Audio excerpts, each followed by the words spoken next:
My fiancé said, "I'm canceling the wedding. I'm in love with the wedding planner." I replied, "I understand." Then I called the wedding planner's company and told them everything. He was fired instantly. When both of them showed up at my apartment at 3 a.m., original post, I 36 male, was supposed to get married in 3 weeks. Had been with Jessica, 32, for 4 years, engaged for the last 14 months. We hired this upscale wedding planning company about 8 months ago.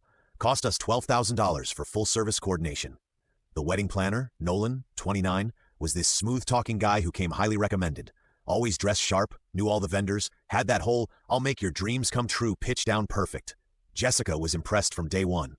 Looking back, the signs were there, the private vision meetings that I wasn't invited to, the late-night texts about centerpiece emergencies, the way she'd light up when he called. But I trusted her. Why wouldn't I? We were planning our wedding. Last Monday, Jessica asked to meet at our favorite coffee shop. She looked nervous, kept fidgeting with her engagement ring, then she dropped it. "Brett, I need to tell you something. I'm canceling the wedding." My coffee cup froze halfway to my mouth. What? Why?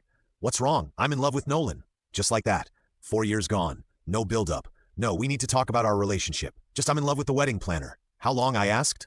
2 months. We didn't mean for it to happen. It just did. 2 months. While I was taste-testing cakes and picking groomsmen gifts, she was falling for the guy we were paying to plan our wedding. "So you've been?" Yes, at least she didn't lie about that part. I sat there for maybe 30 seconds processing. Then I said the only thing I could think of. "I understand." She blinked. "You do?" "Yeah, these things happen. I'll handle canceling everything." She actually looked relieved. "Oh, thank God. I was so worried you'd make a scene. Can we stay friends?" "Sure, Jessica." "Whatever you need." She left after some awkward pleasantries about dividing our stuff. I sat there for another 10 minutes, then pulled out my phone. First call, my buddy Greg, who's a lawyer. "Need you on standby. Might have some contract issues coming up." Second call, Prestige Event Planning, Nolan's company. "Hi, this is Brett Morrison. I need to speak with Mr. Castellano, the owner. It's urgent regarding Nolan Thatcher. Update 1. The professional consequences got through to Mr. Castellano. Turns out Prestige Event Planning has a very strict policy about fraternization with clients. It's in their contract, their employee handbook, everything. They've been burned before. Mr. Morrison, what exactly are you telling me?" Nolan has been having an affair with my fiancée Jessica for 2 months. She just ended our engagement to be with him. I have texts, emails, and I'm happy to provide her confession if needed. Dead silence for about 10 seconds. "Mr. Morrison, I am deeply sorry. This is unacceptable. We'll investigate immediately." "I'm not looking for a refund," I said. "I just thought you should know what kind of person is representing your company." That was Monday afternoon. By Tuesday morning, Nolan was done. Castellano called me personally. "Mr. Morrison, we've terminated Nolan effective immediately. We've also discovered he was using company resources for personal meetings with your fiancé. We'll be refunding your entire payment, plus a settlement to avoid any legal action." Would $18,000 be acceptable? $18,000 are $12,000 back, plus $6,000 extra. That's very generous, Mr. Castellano. It's damage control, Mr. Morrison. We can't have this getting out. There will be an NDA, of course. Of course. But here's the thing about NDAs. They only cover my interactions with the company. They don't cover what Jessica told me, or what I might share about my personal experience with my ex-fiancé. Tuesday evening, I started canceling wedding stuff. The venue, understanding the situation, I was honest, said the bride left me for another man, refunded half our deposit. The caterer kept their deposit, but it was only $2,000. The photographer, who I'd known from college, refunded everything. Then I did something petty. I posted on social media, "Weds off. Jessica fell in love with someone else. These things happen. Anyone need a DJ for December 15th? Already paid for." I didn't name Nolan. Didn't have to. Jessica's friends knew who the wedding planner was. Update 2. The entitlement begins Wednesday night. I get a call from Jessica. She's crying. "Brett, what did you do?" "Nolan got fired." "I didn't do anything. I just informed his employer that he was sleeping with a client." "You vindictive bastard. He said you understood." "I do understand. I understand that he violated his professional ethics and his employment contract. Natural consequences, Jess. He's going to lose everything. His apartment, his car, they were all tied to his job. Sounds like he should have thought about that before starting an affair with a client. I'm a person, not just a client. To him, you were both, and that's why he got fired." She hung up on me. Thursday morning, 7 a.m. Someone's pounding on my door. It's Jessica with her sister Meredith. Meredith starts immediately. "You need to call that company and fix this. Tell them you were mistaken." "Morning to you too, Meredith." "No. You destroyed Nolan's career over jealousy. I reported an ethics violation. His company made their own decision." Jessica jumps in. "Brett, please. He's talking about suing you for defamation." I actually laughed. "Or what? Telling the truth? Good luck with that. I have your confession text between you two and a recording of our coffee shop conversation. You recorded me? One-party consent state, Jess? Completely legal." Meredith tried a different approach.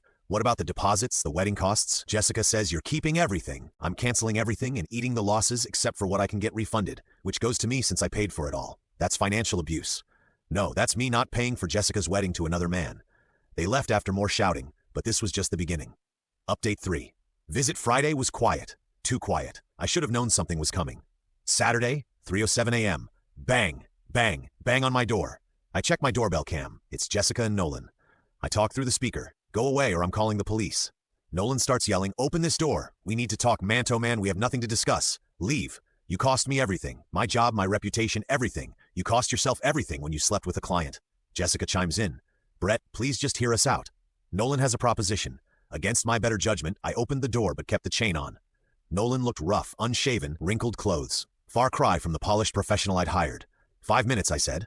Nolan pulled out his phone. I have emails here. Emails where you talked about Jessica. Private things, intimate things you shared with me about your relationship problems. I stared at him. Are you trying to blackmail me? I'm trying to make a deal. You call Castellano, say it was a misunderstanding, and these emails stay private. Those emails were sent in confidence to our wedding planner about our relationship. You're seriously threatening to violate client confidentiality to blackmail me? Jessica grabbed his arm. Nolan, maybe this isn't. Shut up, Jess. This is your fault, too. Interesting. Trouble in paradise already. I pulled out my phone. I'm recording this interaction. You just attempted to blackmail me using confidential client information. Would you like to continue? His face went white. You can't record without one-party consent state. Remember? I consent to recording myself now. Get off my property before I call the police. Jessica started crying. Brett, please don't call the cops. Nolan's already lost everything. Then he should stop trying to commit crimes. Leave now. They left, but not before Nolan punched my doorframe. I got that on camera too. Update 4. The unraveling Sunday afternoon. I get a call from Greg, my lawyer friend. Dude, did you piss off a wedding planner? I just got the weirdest threatening email. Nolan had sent emails to my employer, my parents, and several friends trying to share proof that I was an abusive partner who sabotaged true love. The emails included screenshots of me venting about normal relationship frustrations, taken out of context complaints about wedding stress, some creative fiction about me being controlling. Problem was he sent them from his professional email that still had his former company's signature, and he forgot that those emails also showed his responses, including several where he was clearly flirting with Jessica while pretending to give professional advice. Greg was laughing.